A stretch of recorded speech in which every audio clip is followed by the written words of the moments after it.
C'est une entreprise qui fait de l'intégration électrique pour les navires professionnels. Et on est 180 personnes réparties entre 3 structures et on est implanté principalement à Concarneau, Lorient et aux Sables d'Olonne. Le projet Pilotis, c'est un projet qui est porté par un consortium d'entreprises. Ces entreprises, elles font toutes partie de l'IPC, qui est l'interprofession du port de Concarneau. C'est une étude de faisabilité qui a pour objectif de montrer si c'est possible ou non d'intégrer une pile à combustible à hydrogène sur un navire de pêche et si c'est possible, évidemment, de voir sous quelles conditions, puisque aujourd'hui il y a des freins réglementaires, techniques, financiers à cette intégration. Au commencement du projet Pilotis, quand on l'a monté avec toutes les entreprises, on a un peu sondé notre réseau d'armateurs avec qui on travaille déjà.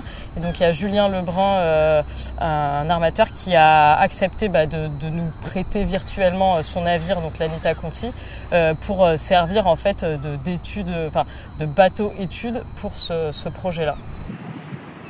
J'avais un chalutier de 17 mètres qui correspondait à leurs attentes pour ce projet-là. Donc voilà, j'ai accepté volontiers pour pouvoir avancer, pour pouvoir consommer moins de gasoil et qu'on trouve une nouvelle source d'énergie à nos bateaux dans les années à venir.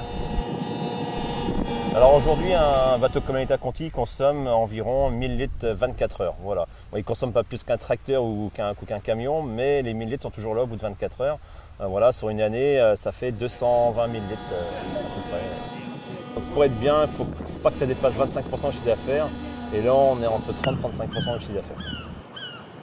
L'idée de ce projet-là, c'est de se dire on va amener une nouvelle brique énergétique, on va lever tous les freins donc technologiques, financiers, réglementaires, là associés à l'hydrogène, mais demain ça pourrait être autre chose. Et en fait, là actuellement, avec toutes les recherches qui ont été faites au niveau du maritime sur la décarbonation, on sait qu'il n'y aura pas une solution magique, il va y avoir plusieurs solutions, des solutions qui sont adaptées à une typologie de navires.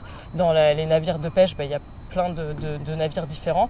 Donc là, on en étudie une, mais ça va aussi permettre d'ouvrir la voie pour d'autres briques demain. Bon, il y a beaucoup de chemin avant de mettre ça en place, c'est sûr. Hein. Mais bon, l'interprofession de Concarneau est dessus.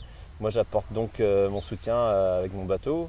Et voilà, pourquoi pas, parce que le gasoil, il fluctue beaucoup. Même s'il a tendance à être à la baisse aujourd'hui, il n'est pas encore à nos espérances des 50 centimes pour que ce soit rentable. Donc on voit que chaque crise fait augmenter le prix du brut. Donc on va, pourquoi pas, une nouvelle source d'énergie pour être plus serein dans nos exploitations.